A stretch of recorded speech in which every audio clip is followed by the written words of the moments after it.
Assalamualaikum dear students, welcome to NIVS Homeschool. I'm Farhana Yasmin, assistant teacher of morning shift. Now I'm going to take ICT class for class 7. Our today's topic is chapter 5 reading done. Today is lecture number 9. Let's look at our next chapter. This is chapter 5. Chapter 5 is use of the internet in education.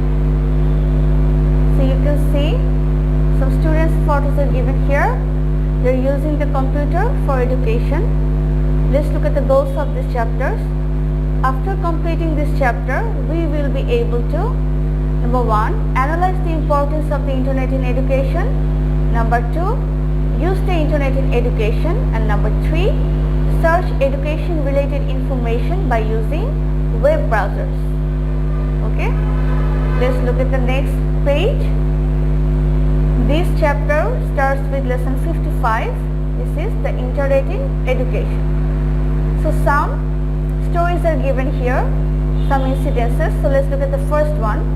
Zarin lost her Bangla book. She never thought of losing it, but the reality was that she lost it. When she was carrying her favorite books of stories from the school library, perhaps then it fell down from her loose grip and she couldn't notice it. She became deeply depressed since the examination was not far away. How could she take the preparation for the examination without the textbook? So Zarin has lost her book and she is upset because exam is coming. Her father solved her problem. She knew that all the textbooks were kept in the website of ICT. Anybody can download it from there. After taking the printout and binding it up, she can get a textbook almost like the original one. In this way, Zarin got her favorite Bangla book within a few hours. So she lost her book, but it took her just a few hours to have another book. How? She downloaded the soft copy from the NCTB website and then she got it printed and binded. So in this picture, you can see the NCTB website. You can get all the textbooks in this website.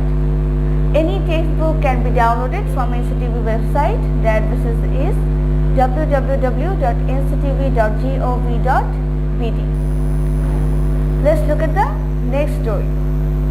Akash has learned from his science textbook that Pluto is no longer a planet. He was very surprised at hearing it. He has been knowing since his boyhood that Pluto is a planet in the solar system. How is it excluded from the list of planets? He asked his parents and his elder brothers about the reason, but no one could give him a convincing answer. His class teacher couldn't give him the right answer either. Then he abruptly remembered of the internet and just searching a little got the answer he was looking for. It was fortunate that the thought of the internet came to his mind. So here there was a new information that he didn't know how it happened. And he wasn't finding any answers by asking anyone. And through the internet he just searched for it and he knew the answer to his question. So in the first story, someone lost the book but they got it back quickly through the internet. In story number 2, someone wanted to know some information and he could find it through the internet. Let's look at story number 3. Priyanka was busy with the computer programming, but she was stuck somewhere and couldn't proceed further. She couldn't use a particular function, though she tried hard, but she had to finish a big homework. So without knowing the function, it was impossible for her to complete the job. She searched a lot in the internet for the solution, but her effort ended in vain. In spite of that, she did not give up. She put the question in the language forum. 5 people replied to her by an hour, and one of the answers was what she really required. Priyanka was very delighted and she can dive working with fresh enthusiasm. So Priyanka stuck in programming and she searched for the solution, but there was no solution available on the internet. But what did she do then? She asked the question in a forum. In the forum, there are other users, there are many people using the forum. So even if some information is not readily available on the internet, you can Ask other people through the internet, and different people from around the world will answer your question.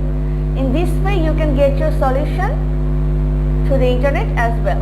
So by an hour, Priyanka got replies from 5 people who helped her solve her problem with the program. Let's look at the next story, story number 4. Ratan will sit for the examination on English.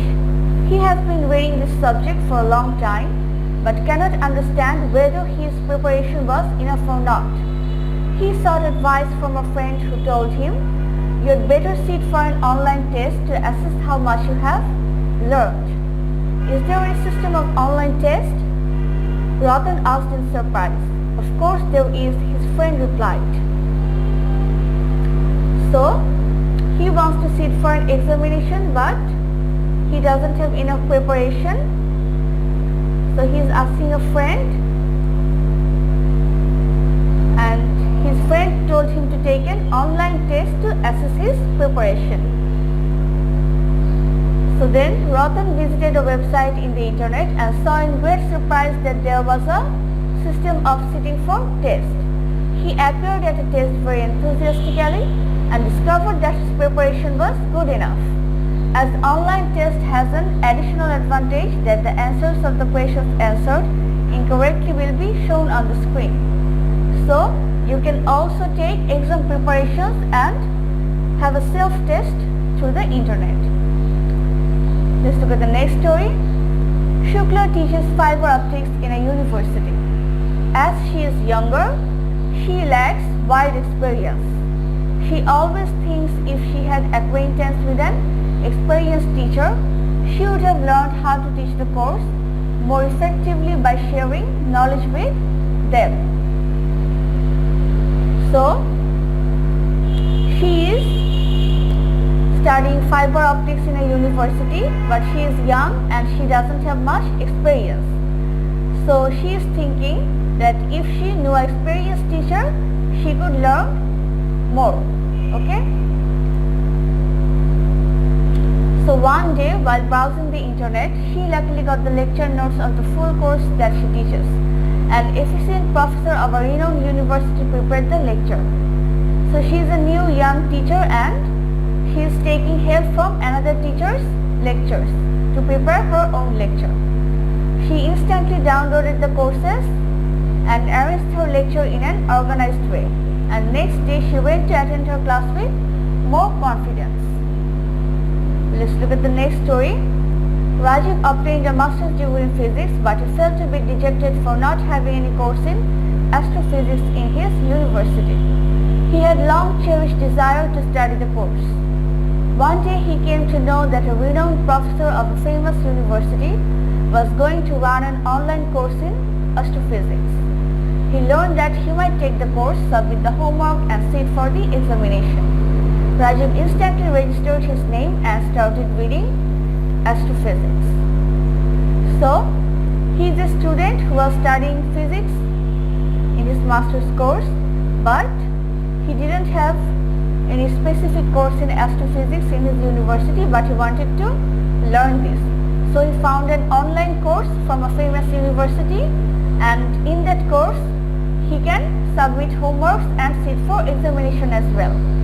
So he registered online and started studying astrophysics. So all the 6 events cited above are true. Do you still have any suspicion about the use of the internet in education? So you can see that internet can be very fruitfully used in education. You can learn and you can also get certifications and degrees through studying in the internet. In the next class, we will discuss more about how internet can affect education. Those who read the previous lesson very attentively have understood that the internet is one of the most important of all the books being used in education. It not only actively helps in teaching but also passively helps educational institutions to run effectively. You can see this is the online teaching platform in Bangla. So in the next class we will read further on these lessons and learn more about the internet in education. Okay dear students, Today's class ends here. See you in the next class. Stay safe. Allah Hafiz.